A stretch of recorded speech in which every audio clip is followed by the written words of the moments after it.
Technically एक comment आया था हमें कि जो नो डिजीज़ लिमिट होती है और रीज़नेबल एंड कस्टमरी चार्जेस, इसके अंदर बेसिकली क्या डिफरेंस है या इसके अंदर कन्फ्यूज़न क्या होती है। देखिए, इसको बहुत सरल भाषा में समझने की कोशिश करते हैं। कभी भी हमारी जो पॉलिसी होती है, तो कई बार आप सुनते हो कि इस पॉलिसी में कोई डिजीज़ लिमिट नहीं है, तो हमें लगता है बस यार यही सही प्लान है, राइट? तो हमें कन्विक्शन होती है।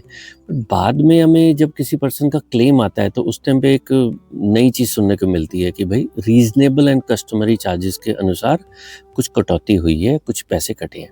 और यहीं से हमें कन्फ्यूज़न स्टार्ट हो जाता है कि भई एक्चुअल में कहानी है क्या? तो अब थोड़ा-सा हम सरल भाषा में कोशिश करेंगे कि भई नो डिज़ीज़ लिमिट क्या होती है, रीज़नेबल कस्टमर चार्जेस क्या होती है और क्लेम में ये पैसे कटते क्यों हैं और सही पॉलिसी आप कैसे चुन सकते हैं, राइट? तो देखो, कुछ पॉलिसीज़ के अंदर कुछ पर्टिकुलर बीमारियों पे सब लिमिट होती है। जैसे कैटरैक्ट के ऊपर 40,000 रुपए मिलेंगे, हर्निया के ऊपर 50,000 मिलेंगे।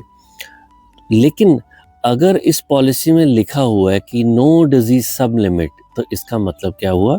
बीमारी कोई भी हो, ये 40,000 रुपए की, 50,000 रुपए की लिमिट नहीं लगेगी। दैट मीन्स पूरा सम एश्योर्ड अवेलेबल होगा, राइट?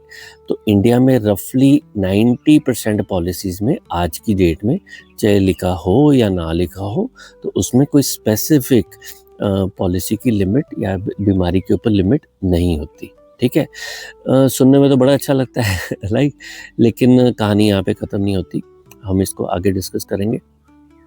अब रीज़नेबल एंड कस्टमरी चार्जेस क्या होता है, इसको समझने की कोशिश करते हैं।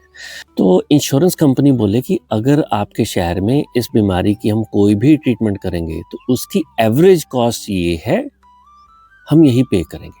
दैट मीन्स सपोज करो आपका हॉस्पिटल का बिल 2 लाख रुपए है, लेकिन इंश्योरेंस के हिसाब से उसी ट्रीटमेंट की रीजनेबल कॉस्ट 1,60,000 रुपये है, तो 40,000 आपको खुद देने पड़ सकते हैं। भले ही पॉलिसी में लिखा हो कि कोई डिजीज लिमिट नहीं है, तो यानी इसको हम क्या बोलेंगे कि ये डिजीज की लिमिट नहीं है, लेकिन प्राइस कंट्रोल है, राइट?